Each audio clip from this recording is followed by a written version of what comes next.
So some of these alkaloids on their own have therapeutic qualities, like this ability to protect against cognitive decline and stuff like that. And these Japanese doctors found that by really just studying people in the 90s and the 80s, centenarians even, who still were mentally sharp and were daily coca leaf consumers.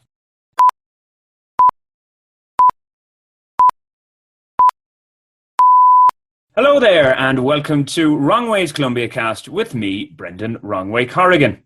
Now, it's a link that makes the blood of many Colombians boil, the country's association with cocaine.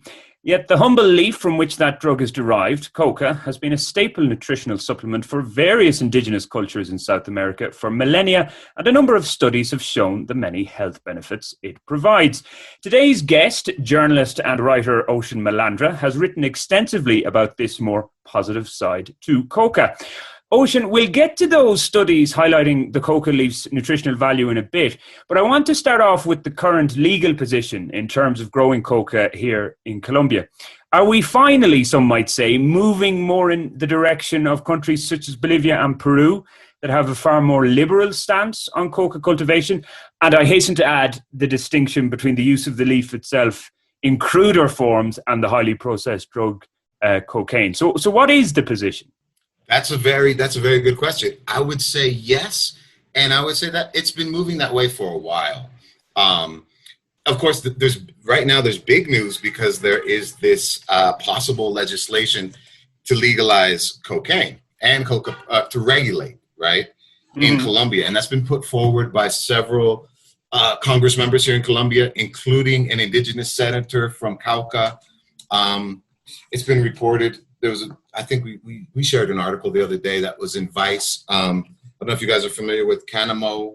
They've got a big spread on it in the recent issue. And I like the way they word this. Okay. I don't know if that will come out backwards. Yeah, but by the way, Ocean, I just want to say, of course, sometimes this is also in an audio version. So those just listening won't be able to see the magazine. But yeah, Camino, okay. And there's an article in it. That's the most recent edition.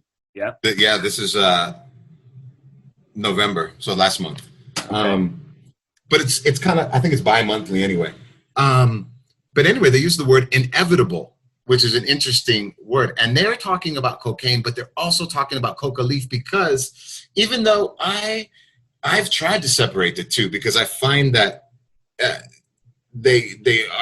most people have them packaged together in their mind. And so when I want to talk about, like you said, the positive effects of coca leaf, I have to first kind of disentangle people's ideas about cocaine from it. Mm-hmm. But with this particular legislation, they would actually kind of open it all up. So the cultivation of coca leaf would become legal. And then there would be some kind of regulatory process for cocaine. And it's just it's actually something that's beyond where even Peru and Bolivia have gone. It's actually like, it's more progressive than anything else out there. And Bolivia has always been at the forefront in the past. Evo Morales, like 10 years ago, rebelled against because there's been a UN prohibition on coca leaf since like 1969.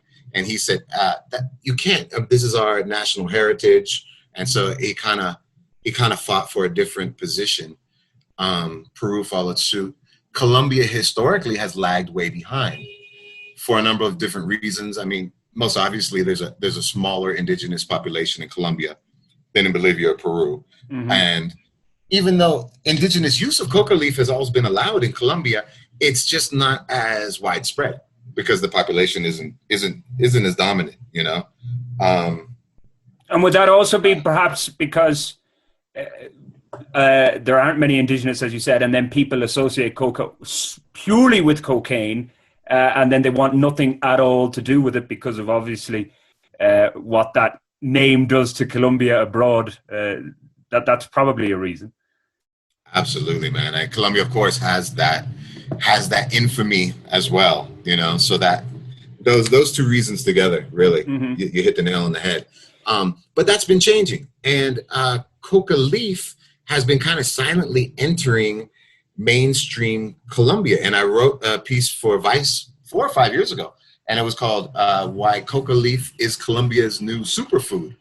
And it was just about this rise that I've been witnessing of products like like coca tea, obviously, but a variety of coca products in kind of hit places in Bogota and Medellin and in some of the larger cities, being marketed to kind of the Colombian middle class and also to tourists as a health product. I know that we might not have video, but like, you know, tea. There's even like a Coca-Cola version. Oh, and okay. these products are made by, like this product is made by the NASA group, which out of Cauca. And it's really interesting because it's a traditional coca cultivating using group. And it's also been a target for many years of the war on drugs. It's been sprayed by glyphosate. It's been targeted as a coca eradication place. And so this is why the issue right now, the crux of the issue is really like, it's a social justice issue in a way, because this is something that is sacred and traditional to a lot of indigenous groups. And then it's something that's been demonized and actively like persecuted by modern society. And so we are really kind of at this strange kind of day of reckoning about all of that. Okay. In Colombia more than anywhere else, but all of that has come to a head like nowhere else. Yeah, well, I mean, again, and to separate, as we said, the leaf from cocaine, because, well, the legalization of cocaine, one route, and I know you read a story of mine a couple of weeks ago where I talked about Bogota's cocaine barrios and a rather liberal use of cocaine itself. But cocaine obviously is highly processed, and how much kind of purity of the leaf you get in it as well, I guess, is debatable. But maybe if it was legalized, you could clean up that whole area, and then the blood and violence that's associated with all of that could also be cleaned up. Now, a cynic might say if the Colombian government got its hands on it, that wouldn't make much of a difference anyway. It might be better the way it is. But I want to talk about the leaf because there was, well, I will say a potentially seminal, was a Japanese study a few years ago. And I say potentially seminal because it doesn't seem to, excluding yourself, but it doesn't seem to have been taken up that much in mainstream media about the wonderful properties. Now, again, some people might say, well, one study does not a superfood make, that it needs more study and research. But again, linked to this thing that you said about the UN calling it like a banned substance, or what exactly is it? So there hasn't been much research done on coca. But what are these wonderful properties that it supposedly has?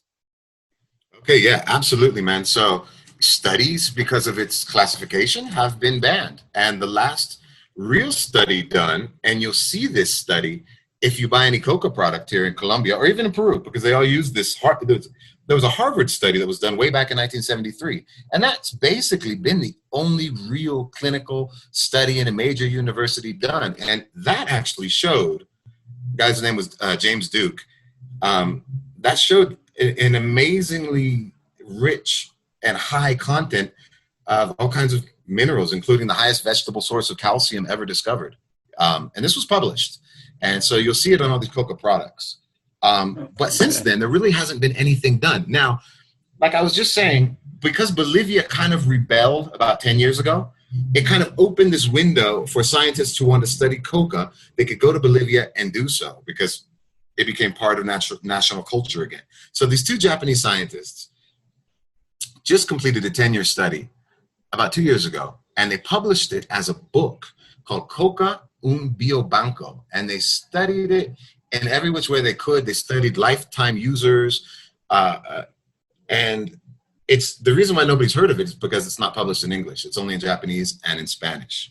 But it's available here in Colombia. There's some of you guys might be familiar with this shop in the Candelaria called the Embajada de la Coca. It's like it's on all the walking tours. People stop and have a cup of coca. And the guy's actually Peruvian, but he sells products from Colombia and Peru, and he has the book in stock. And I've seen it in other bookstores as well. And it's really interesting. It's really in depth. It goes beyond just a nutritional analysis. It gets into the other alkaloids present in coca. It gets into the antioxidant properties. And as the title suggests, un biobanco, it's really just this incredibly nutrient-rich, natural thing. And they also get into the addiction part of it, how it's not addictive in its natural form the way cocaine is. And that's really interesting as well, because they're actually, even in Peru, there are clinics where they treat cocaine addiction with coca leaf, because when people are craving that cocaine fix, they can chew coca instead and get that fix, but they won't get the same high level of wanting more and more and more, that more. And you've heard people describe cocaine as Moorish. You know what I mean? Yeah. The leaf doesn't have that quality. So there's just so many beneficial qualities to it that you're right. Like, apart from the legalized cocaine thing, which has all of its own history, and I would actually, support that for many reasons.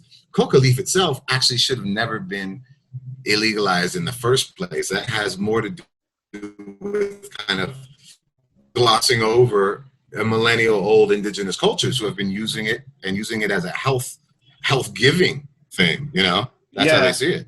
It's kind of, Ocean, I guess, a bit of Western ignorance. It's like, well, okay, cocaine comes from this, we've got to stop it. And they didn't care at all about the indigenous that use it in multiple different ways and the health benefits that you said it has. You were on about cocaine being Moorish, kind of came into my head without being facetious on this, or I probably am, but it's like, yeah, once you pop, you can't stop. What was that, Pringles or something like that? But anyway, I'll get into trouble for saying that. But yeah, so the coca leaf itself as well. Another thing that I read about it can be good, is it for weight loss, or at least it staves off, I should say, hunger. So it can keep you going for longer. Absolutely, man. It's, obviously an energizing thing. It does stave off hunger. When I really started to realize that there was something to this, I was living in Cusco, Peru, and that is, heavily indigenous, the descendants of the Incans, and there's mamitas selling they have bags of coca leaf like this, and they sell it by the handful, like it's like 2 soles for like whatever you want to fill up your shopping bag with, which is like less than $1. And what you see is these indigenous people of advanced ages, man, 80, 90, going up and down these mountains, carrying these huge burdens on their head or on their back, with this cheek just bulging with coca, because they are not even feeling, they're not feeling hungry. They're not feeling tired. They're not feeling anything but good. And they're just going right up this mountain.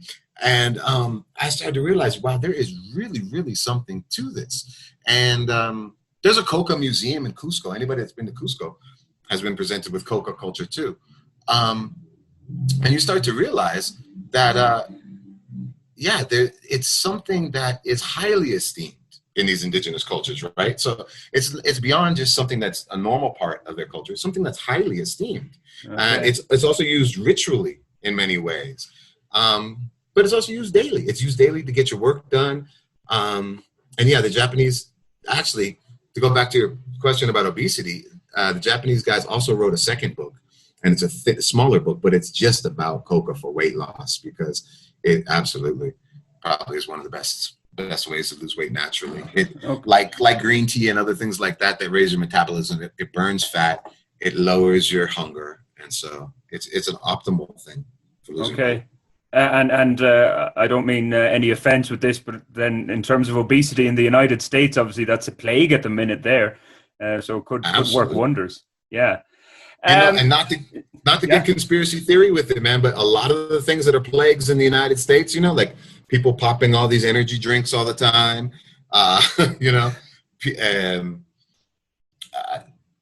people with depression, a lot of these things, painkillers, right? Like marijuana, coca is an amazing painkiller as well, and it could probably replace a lot of these painkillers that people are on. It could replace a lot of these things. Yeah, well, Ocean, I know you're not a medic, but I'd be wondering, because only last week I read an Irish jockey was suspended for 3 months because he had traces of cocaine in his blood. Now, his defense, and this has actually been brought out to be true, that he had sex with a girl who had taken cocaine, and that's how it ended up in his blood, but he didn't take it. But my point is, if you took the leaf, would that show up, and then you'd be accused of having taken cocaine? No, or is that completely different? I mean, as I said, I know you're not a medic, but you probably know more than I do. Yeah, I'm not qualified to answer, but I think there's enough cocaine that it would show up in trace amounts in any kind of test. Okay. I think it would. Because it does seem kind of good, like if you are participating in sport or whatever for endurance to have it. You just keep on going. Absolutely, man. Better than the Duracell bunny. I think it just has a lot of applications, and especially to these kind of degenerative diseases that people get later in life, which are also in full crisis mode in the United States and much of the Western world. You know, these Japanese doctors looked at things like dementia, cognitive decline, and they found that, so one of the things is cocaine is one of at least a dozen alkaloids that are naturally occurring in the leaf. And some of the other, it's the only one that's psychoactive, but some of the other ones have like neuroprotective properties or hepaprotective properties. And this is also why there's never been a case of like somebody overdosing from coca leaf, right? Because the coca leaf in its natural form, no matter how high you get on it, there's other alkaloids that are neuroprotective, hepaprotective, or whatever, and there's a balancing effect in the plant that changes when you just extract the cocaine. Okay, interesting. Yeah, and so some of these alkaloids on their own have therapeutic qualities, like this ability to protect against cognitive decline and stuff like that. And these Japanese doctors found that by really just studying people in the 90s and the 80s, centenarians even, who still were mentally sharp and were daily cocaine and coca leaf consumers, you know, whether it was tea or chewing or whatever. Yeah. Well, you know, the motto for the Irish stout Guinness, it was Guinness for strength. So maybe it's coca leaf for mental ability or whatever, an improved mental ability or something like that. Maybe let's start the marketing campaign now. It's funny you say that, man. It's funny you say I have a friend who's an ethnobotanist who lives in Cusco full time, and he's always like posting photos of him with his cheek full, and he's like, "This is the real Popeye spinach," you know, like. Well, maybe it might be better than spinach as well, Ocean, because I recall they kind of reclassified spinach a few years ago. They said it was meant to have all this iron, and now they say it doesn't have as much iron as they had thought previously. I think I remember reading that. That's highly possible, and that actually opens up another, because this is like multi-dynamic. This whole coca leaf thing, right? So there is on this package here that I have bags of coca leaf. There is a saying, and they say that it's an Incan saying, but it actually is kind of like a prophecy. And should I read it in Spanish and then English, or should I just translate it? Well, if you can translate it on the hoof, go for it. Okay. So in Spanish it says, "Cuando la codicia del hombre haya destruido los recursos del planeta, vendrán los tiempos de miseria. Entonces, la hoja que hoy es maltratada y perseguida salvará el hambre de la humanidad." Basically, it's saying when the greed of humankind has destroyed a lot of the natural resources of the planet, there will be a time of misery. And at that moment, this leaf that up until that day had been persecuted and maltreated will come forward to save mankind from hunger. And that's like, I mean, I know that's really out there, right? Yeah, it is. But the thing is, and what's happening is they're making a harina, a flour, out of this coca leaf.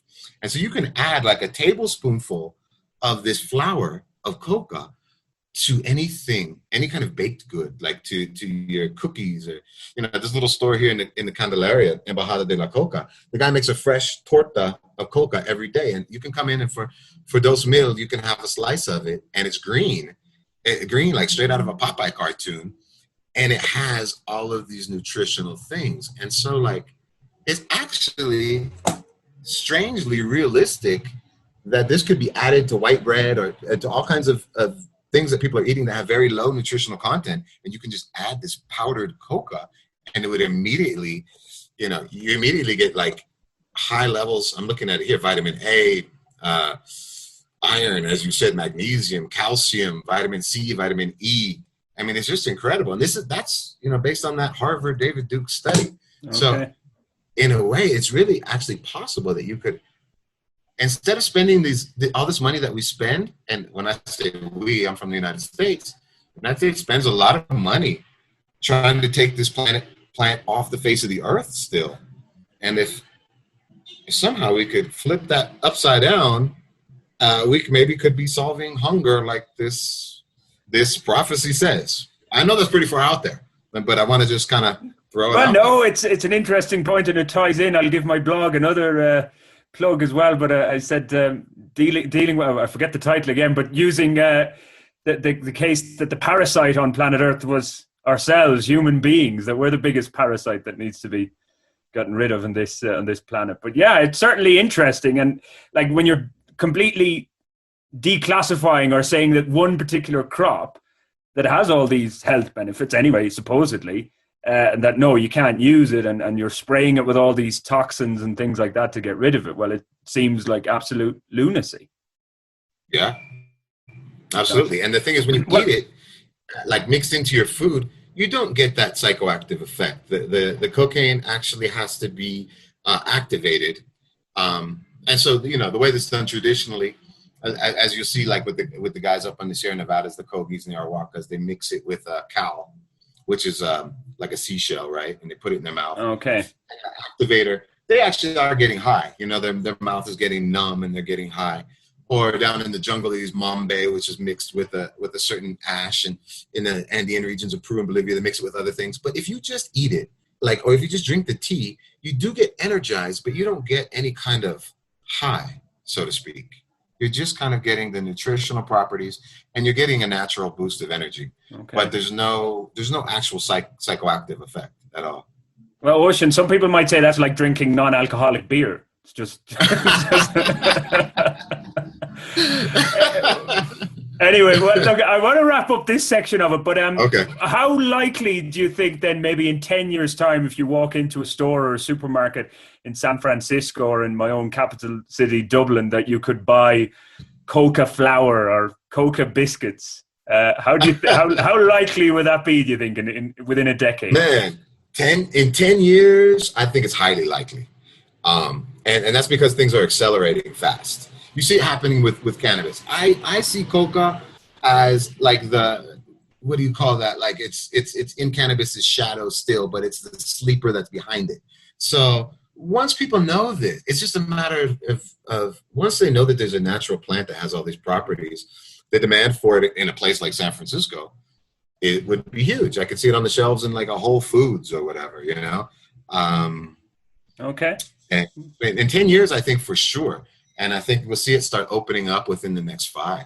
I really do. And moves like this, and that's how it ties back into this cocaine legalization, because it really comes back to like whether we're going to allow people to grow the plant and not face getting shot or sprayed with cancer-causing things. And once we're clear about that, I think that we'll start seeing the plant itself in more places too. Okay. Well, we'll watch this space. You heard it here first on Wrong Way's Colombia cast. Thanks for that, Ocean. Now, I know when you're not talking about coca, not that you talk about it every day, but you also write guidebooks, and you have a new one just out. Is that right? That's right. Let's see. So I'm kind of like still surprised that I got chosen to be the moon author of the Colombia guidebooks. So it's a series, right? Congratulations. And the pandemic kind of, thank you, man. The pandemic kind of threw a strange loop into all that, because of course, as you know, tourism is one of the most affected sectors in the whole thing. But it's really cool, man. Moon guides are like single author guides. So they really look for somebody who can kind of be an insider. As opposed to like Lonely Planet, where they piece together a bunch of different writers, and Moon takes a different approach. So I was really, really, really pleasantly surprised to be chosen for that. And I've been traveling in Colombia for over 10 years, and it's been kind of my full-time home for about half that time. And I write about, I write travel things, I write about food, I write about the environment, I write about social issues, and I write about plants too. I thank you for letting me have this conversation with you, because I don't write so much about the politics of the drug war. I do write more about plants, and I write about ayahuasca and yahe and cannabis. To me, coca is one of those. What people call plant medicine. It has it has a function. It's co-evolved with humanity. I mean, I don't know if you know this, but they a couple years back found the oldest pre-Columbian civilization in South America. It's on the coast of Peru. And what they discovered is the reason why these groups stopped being nomadic and settled is because they were mining this cal that they needed to mix with the coca leaf to psychoactivate it. Because as you said, it's not so much fun without the beer's not so much fun without the alcohol. I mean, but this was actually coca was one of the integral sparks behind the advent of pre-Columbian civilization in South America. And so that just puts the whole thing in perspective. It's pretty amazing, Right. Yeah. Very interesting. By the way, those guides, so I thought, obviously I'm wrong with this, I thought it was just about Cartagena. I thought I saw that on a tweet, but no, it's about the whole country. So.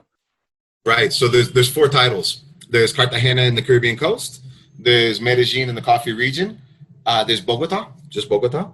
Oh, okay. And there is the Colombia, the full book. Right. And so I've only completed the first one. And I think we're kind of on hiatus with the others for several reasons. One is that, traveling is just not fully open yet. So I can't even go and do the research that would be required for a lot of these. Of course. And so we'll have to see how that works out. But I think in terms of talking about tourism in Colombia, there's a real opportunity to kind of pivot towards a more sustainable model of tourism in Colombia. And that's always been one of my focuses as a travel writer. I used to say I write about socially responsible or culturally responsible tourism, which is kind of a mouthful. But yeah, it really, for me, it just means that, tourism has negative and positive potentials. And anybody who's traveled enough has seen both, right? Of course. And so I think that the pandemic, with all of its fallout, also has really opened up some opportunities to really focus on what kind of tourism do we really want. I mean, you live here in Colombia. I'm sure you love it as much as I do. And part of the reason for that is just how incredibly dynamic it is and biodiverse. And a lot of that is still off the beaten path. And the government, with the peace process, has plans to open these places up. So it's kind of like we're actually kind of starting from zero in some of these areas that have never had tourism before. So I really look forward to being part of making sure that those communities really benefit from tourism, that tourism stabilizes their environmental situation. It doesn't destabilize it, and their economic situation and their cultural and social situation. Because it's that delicate balance, Ocean, isn't it? Because obviously you want to see tourists come into these places, discover. I mean, some people still think San Jose de Guaviare is off limits, but I mean, it's only really an 8-hour bus journey from Bogota, and it's a magical place. But again, you don't want these places becoming overran either, because I remember I did the La Ciudad Perdida, the Lost City trek in 2009, the first time I was in Colombia. And I think it was me and a guy from New Zealand and a Colombian couple. That was it. And we met maybe about another 3 or 4 people on the whole 4 or 5 days that we were trekking. And then I remember a friend of mine from home, she was here about 2 years ago, and she did the trek, and she told me just there were hundreds and hundreds of people on it. So again, that kind of takes away from it. But obviously it's inevitable when a country becomes popular, and obviously Colombia has become very popular in the last decade. But it is maintaining that balance, and it's tough. It's not easy. It's not easy, but it can be done. Yeah, it can be done. By the way, just on the guidebook, then, where can people get that one? So it's the Cartagena one that's available now. Cartagena one just came out last week. It is available on Amazon.com. It is available on Moon Travel. It will be available in some select bookstores in Colombia, but it isn't yet. But it will be. Okay. But it's available, and it's available in bookstores worldwide. It has an international distribution, and okay. I talk a little bit about coca in that book because we talk about some of the Sierra Nevada cultures, and the traditional use of coca in that context. Okay, yeah, well, so people can check that out. And obviously, your name will probably easily come up on Twitter, Ocean Malandra. Ocean Where did the name come from? I know we were kind of laughing about this before we hit the record button, but where did ocean come out of? How did the deep blue? That's my pun. And that's pretty close, man. That is pretty close. Hippie parents, you know. My parents were of that. No further questions, Your Honor, when you say that. But well, it's certainly. Do you know any other oceans? As in the name. I do. Yeah. I do. I've probably met a dozen, man. And I think it might even be on the rise. Last time I was back in San Francisco, I was walking through Golden Gate Park, and I heard this woman, Ocean. And I was like, wait, who is that? And she was actually calling a little baby. She was calling her child. And so I was like, hey, there's a whole new generation of us, you know? Ocean, that reminds me, well, yeah, but it reminds me of the Simpsons episode where Bart is at some theme park and he goes into a store and, you know, they've got all the name tags, fridge magnet name tags, and he's looking at it, like going through it alphabetically, and it goes from Bert to Bort. And he's going like, what? Like, no, Bart? What's about this? Like, who's called Bort? And then this guy turns around and goes, are you talking to me? And then, so like this guy's called Bort. Anyway, go on. I thought it was funny. Where can people, well, I mentioned Twitter, I guess they can follow you on Twitter and the normal social media outlets. Yeah, pick me up on Twitter. I'm completely freelance. I write for a bunch of different outlets, you know, I move around. Let's see, I've been writing for Manga Bay recently, which is a pretty well-established environmental, you know, I think that with tourism goes down, but environmental concerns go up, you know, and as a writer, I feel lucky, and I feel like it's a matter of survival to have different specialties as well, you know? Of course. But I also, to me, they all come together. Like I said, the type of tourism I like is sustainable tourism. So it has an environmental crossover, you know? And the same with food and gastronomy. I write about sustainable food and sustainable gastronomy. All of my, you know, my name is Ocean, man. I got to write about these kind of, it has a hippie tinge to it. You rule the world, this blue planet, Ocean. Look, thanks a million for that. It was an absolute pleasure and very insightful as well. And let's see what happens with Coca over the next couple of years here. Obviously, we're going to have a change of president in 2 years, well, less than 2 years now.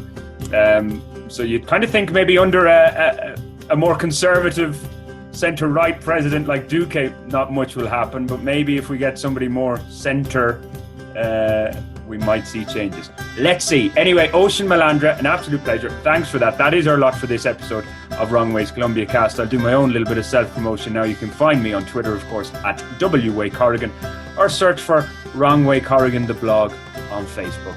But guys, until the next time, ciao, ciao. Thank you, Brandon.